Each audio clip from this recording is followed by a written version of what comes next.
All right, what's going on? In GATS, there are two types of tasks. There's regular and value tasks. In this video, we'll look at regular tasks, which are the ones you'll probably use most often. I'll also explain the parameters or settings that you can set for a task when you add a task to GATS. But first, let's switch to the dark theme. Okay, so examples of regular tasks. A regular task in GATS defines a specific habit or behavior that you want to do or not do in order to gradually improve your life. If it's a good habit, you'll give it a name like do the dishes. A bad habit can be converted to a good habit if you put no in front of it. For example, no food after 8 p.m. With regular tasks, we are recording the number of completions of the task, meaning the number of times that you press the up button for the selected task, like this right here. Click the task, click the up button, and you completed it. So now my daily score is 12. Okay. For some regular tasks, it makes sense that you would only complete the task once per day. For example, do the litter box, or check the mail, or go to bed by 11 p.m. Tasks like that you either do once or you don't do them at all. Now, for other regular tasks, it makes sense that you would want to do them as many times in the day as possible, within reason. For example, if you eat 3 meals a day, it makes sense that you would do the dishes 3 times a day so that you keep up with the housework. Or let's choose yard work as an example. If you struggle to get your yard work done, you should make a regular task called yard work. But if you put in 3 hard hours of work, you'd probably agree that this effort should count for more than one completion. So change the name of this task to be yard work 15 minutes. This way, you completed the task 12 times over that 3 hours. So this approach is one way to balance your day template. Here's how to create this regular task.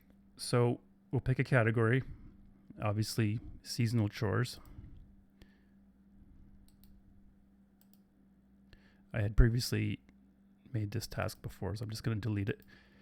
So pick the category, seasonal chores, and press the plus button. Choose new regular task, and here's the new regular task menu. So we're going to type in the name of the task, yard work 15 minutes. Okay. Task label can be anything you want. Let's say don't get behind.